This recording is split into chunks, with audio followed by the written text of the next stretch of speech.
Hello বন্ধুরা, কোয়েলের সংসারে তোমাদের সকলকে স্বাগত জানাই। তোমরা সবাই কেমন আছো? আশা করি ভালো আছো। আমিও খুব ভালো আছি। তো আজকে চলে আসলাম আরেকটা মাছের রেসিপি নিয়ে। তো আজকে এই মাছটার নাম তো তোমরা অনেকেই জানো, আবার অনেকেই হয়তো জানো না। এই মাছটা হচ্ছে কাচকি মাছ। আমি আজকে কাচকি মাছের আজকে আমি চচ্চড়ি বানাবো। আজ আমি কাচকি মাছের চচ্চড়ি বানাবো। তো ওই জন্য আমি মাছগুলোকে খুব ভালো করে ধুয়ে লবণ আর হলুদ মাখিয়ে রেখেছি। দেখো, খুব পরিষ্কার করে একদম ধুয়ে নিয়েছি মাছটা। এরপরে আর দেখো কি কি লাগছে। আর লাগছে এভাবে সরু সরু করে কেটে নিয়েছি আলু, এদিকে পেঁয়াজ, আর এদিকে হচ্ছে ডাঁটা। এগুলো আমার লাগবে, এগুলো দিয়েই আর হয়ে যাবে। আর কাঁচা লঙ্কাও কেটেছি, কাঁচা লঙ্কাটা আমি এখানে নিয়ে আসিনি, দেখাচ্ছি রান্নার সময়। আর এদিকে দেখো বন্ধুরা, আমি একটা লোহার কড়াই বসিয়ে দিয়েছি। এখানে লোহার কড়াই বসিয়েছি, আর একদিকে আমি এমনি সাদা কড়াই বসিয়েছি। তো তোমরা ভাববে আজকে কালো কড়াই দিয়ে কেন রাঁধছি। এটা কালো কড়াই কিন্তু এটা লোহার। তো এটা আমার শাশুড়ি অনেক দিনের কড়াই।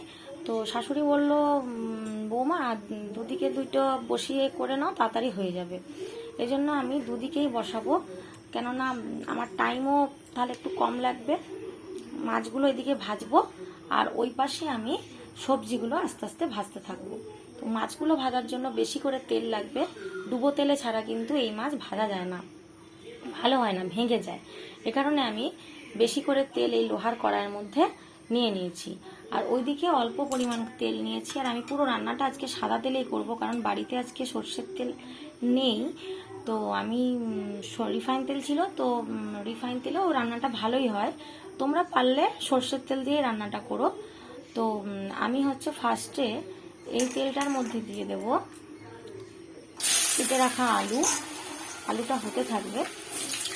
আলু দিয়ে দেব, তারপরে আমি এর মধ্যে দিয়ে দেব হলুদ,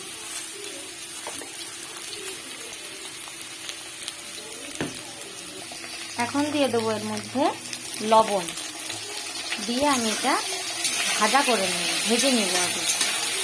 আমার সবগুলোই আগে ভেজে নিতে হবে, এই কারণে আমি দুটো কড়াই বসিয়েছি, যাতে আমার তাড়াতাড়ি হয়। আর দুদিকে হলে তাড়াতাড়ি হয়। এবারে আমি কি করব, এটা আস্তে আস্তে ভাজা হোক। এবারে আমি এই পাশে এই কড়াইয়ের মধ্যে আস্তে আস্তে মাছগুলোকে ভেজে নেব।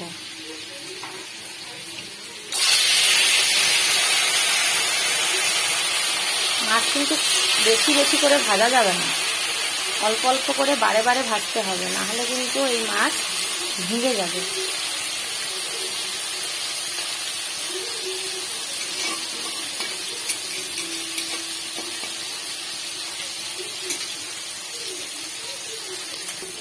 দেখো বন্ধুরা, যেহেতু আমি লোহার কড়াইয়ে রাঁধছি আজকে, মাছটা ভাজছি, তো সেই জন্য আমি লোহার খুন্তিও নিয়ে নিয়েছি। এতে আমার মাছগুলো লেগেও যাবে না, আর খুব সুন্দর করে দেখো নাড়ানো যাচ্ছে। এই কড়াইটা দিয়ে খুব ভালো রান্না করা যায়। আমি তোমাদের সামনে কোনোদিনও নিয়ে আসিনি, কেননা কালো কড়াইতে রান্না করতে ভালো দেখায় না, কিন্তু এই কড়াইটায় রান্না খুব ভালো হয়। তো দেখো, এভাবে আমি ভেজে নেব, আরও ভাজা হবে, এখনো হয়নি। আমি ভেজে তারপরে দেখাচ্ছি, ভাজা হলে তারপরে তোমাদেরকে দেখাচ্ছি। দেখো বন্ধুরা, মাছগুলো কিন্তু খুব সুন্দরভাবে ভাজা হয়ে গেছে।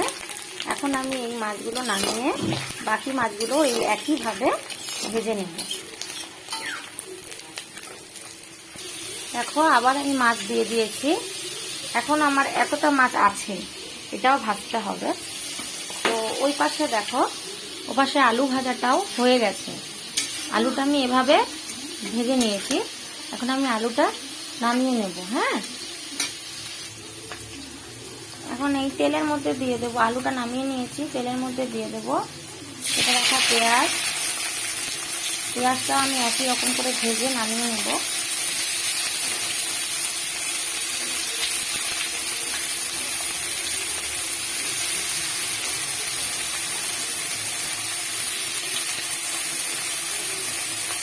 পেঁয়াজের মধ্যে আমি দিয়ে দেবো ওই একই রকম হলুদ গুঁড়ো আর সামান্য লবণ দিয়ে দেবো, দিয়ে ভালো মতো পেঁয়াজটাকে নাড়িয়ে দেবো।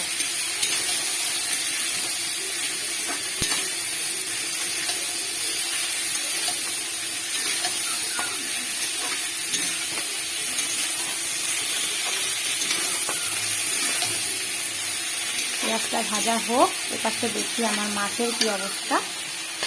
মাছ তো ভাজা হচ্ছে, নাড়িয়ে দিলাম মাছ।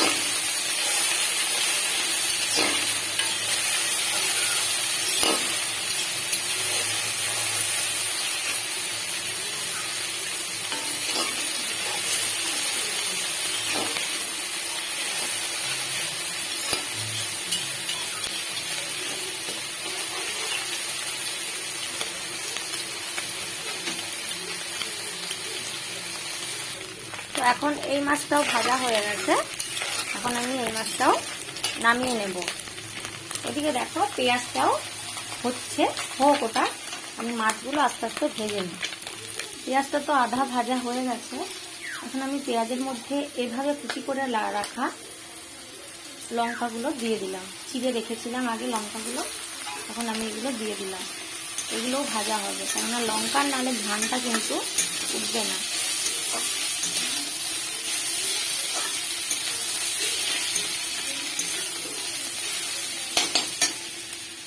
এপাশে তেল গরম হয়ে গেছে, আমি বাকি মাছগুলো ভেজে নেব।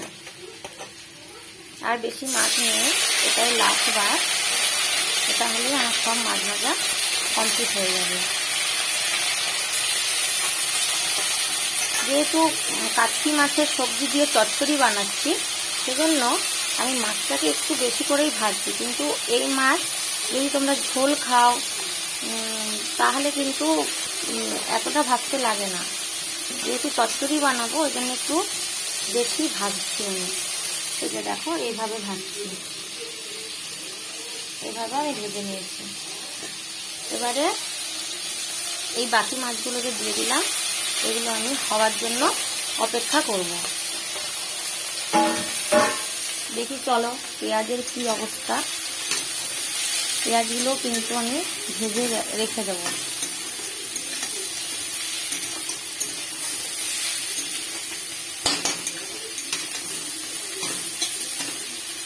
তো এই মাছগুলো ভাজা হয়ে গেছে, এখন আমি এটা নামিয়ে নেব।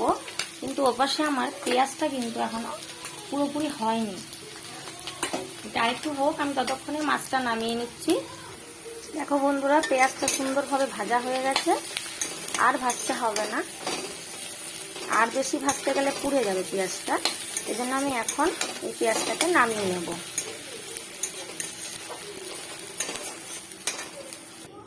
দেখো বন্ধুরা, আমি পেঁয়াজগুলো নামিয়ে নিয়েছি। তো এখন একটুখানি দেখো পেঁয়াজের পোড়া অংশটা রয়ে গেছে, এটাকে আমি উঠিয়ে নেব, নাহলে তরকারিটা আবার ভালো হবে না। তো এখন আমি ফোড়নের জন্য দিয়ে দিচ্ছি গোটা জিরে। গোটা জিরেটা হয়ে যাক,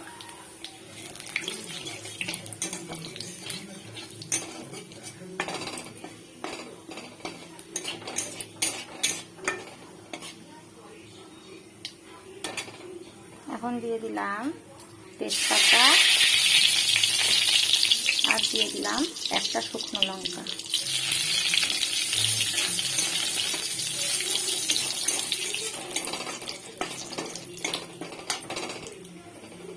একটু হয়ে যাক, তারপরে আমি মশলাগুলো দিব।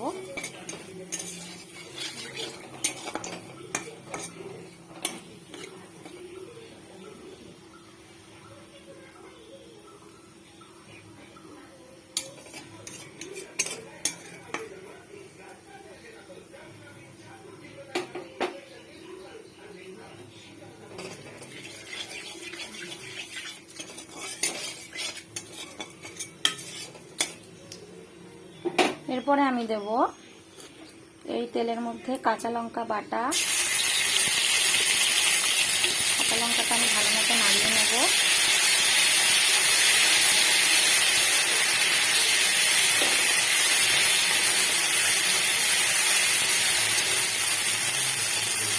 এরপর দেবো জিরের বাটা।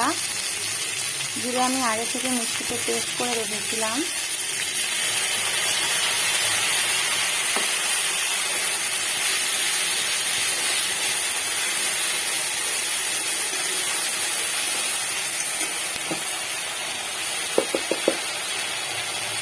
এখন এর মধ্যে দিয়ে দেবো পরিমাণ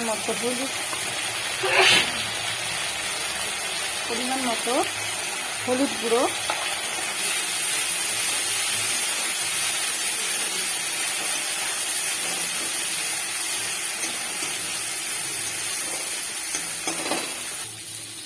এখন আমি মশলাটার মধ্যে অল্প জল দিয়ে দেবো।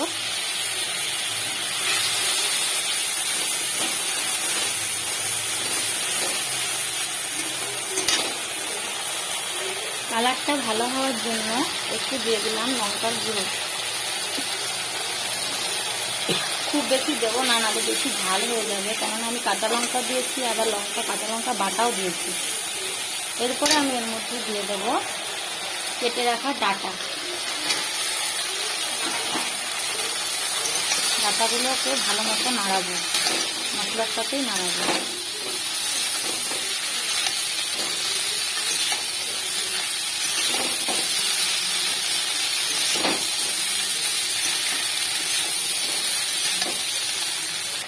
এখন একে একে ভেজে রাখা সবজিগুলো আমি এখানে দিয়ে দেবো।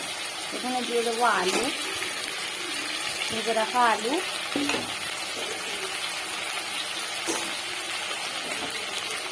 এরপরে দিয়ে দেবো ভেজে রাখা পেঁয়াজ। সব কিছু দিয়ে ভালো মতন এটা নাড়তে থাকবে।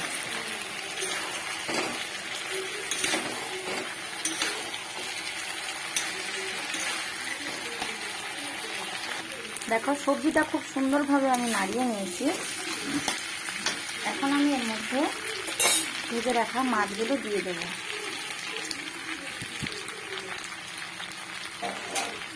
দিয়ে আবারও নাড়িয়ে নেব। দেখো বন্ধুরা, খুব সুন্দরভাবে মাছটা কিন্তু কষানো হয়ে গেছে। মাছটা খুব সুন্দরভাবে কষিয়ে নিয়েছি। আমার এখানে দেখো আলুও সেদ্ধ হয়ে গেছে, ডাটাও মোটামুটি সেদ্ধ হয়ে গেছে, কেননা ডাটা তো আমি আলুর মতো ভাজিনি, মশলার সাথে একবারে কষাচ্ছি। তো এভাবে কষানো হয়ে গেলে এরপরে আমি দিয়ে দেবো সব সবজিগুলো ভালো মতো সেদ্ধ হওয়ার জন্য আমি এর মধ্যে দিয়ে দেবো সামান্য পরিমাণে জল। আর এটা তো ঝোল ঝোল হবে না, এটা তো মাখা মাখা হবে, যেহেতু চচ্চড়ি, তো এতটা জল দিয়ে দিলাম। বাস আর কিচ্ছু না, এর মধ্যে আমি লবণ টবণ সব কিছু দিয়ে দিয়েছি। এখন আমার আর কিচ্ছু দিতে লাগবে না। এটা ফুটে আসলেই আমি কিন্তু নামিয়ে দেব। তারপরে একবারে নামিয়ে তোমাদের সামনে আমি দেখাচ্ছি। দেখো বন্ধুরা, রেডি হয়ে গেছে আমার কাচকি মাছের চচ্চড়ি। তো আমি চচ্চড়িটা দেখো এইভাবে রেখেছি, অল্প অল্প ঝোল কিন্তু খুব বেশি হবে না, চচ্চড়ি যেহেতু, সেজন্য আমি এরকমই রেখেছি। তো ঝোল করলে তো বাড়িতেও পছন্দ করে না, তো আমি চচ্চড়ি যেহেতু এভাবেই রেখেছি। আমি দুটো জায়গায়, দেখো অনেকটা রান্না তো, আমি দুটো জায়গায় নামিয়ে নিয়েছি। একটা ছোট পাত্রে রেখে দিয়েছি, আর একটা বড় পাত্রে রেখে দিয়েছি। তো এটা হচ্ছে দুপুরের জন্য, আর এই ছোট জায়গার যেটা ছোট বাটিরটা, এটা রাত্রের জন্য। নাড়া হয়ে গেলে নষ্ট হয়ে যেতে পারে গরমের দিন, এজন্য আমি দুটো সবসময় আলাদা করে রাখি। তো তোমরা এরকমভাবে ট্রাই করো বন্ধুরা, আশা করি ভালোই লাগবে। অবশ্যই অবশ্যই ট্রাই করো কিন্তু, তারপরে আমাকে কিন্তু জানিও কেমন হয়েছে। তো আমরা তো এটা সবাই ভালোবাসি খেতে। আর এই কাচকি মাছের আরও রেসিপি হয়, এরকম আমি আরও রেসিপি নিয়ে তোমাদের কাছে চলে আসবো খুব তাড়াতাড়ি। আর তোমাদের যদি আমার এই রেসিপিটি ভালো লাগে, অবশ্যই আমার এই চ্যানেলটিকে সাবস্ক্রাইব করে দিও বন্ধুরা। তো এবং এই চ্যানেলটিকে লাইক, কমেন্ট এবং শেয়ার করতে কিন্তু ভুলো না বন্ধুরা। তোমরা সবাই ভালো থেকো, আনন্দে থেকো, খুশিতে থেকো। তারপর আমি আবার চলে আসবো তোমাদের সামনে আবার একটি নতুন ভিডিও নিয়ে। তো আজ আসি বন্ধুরা, বাই বাই, টাটা বন্ধুরা।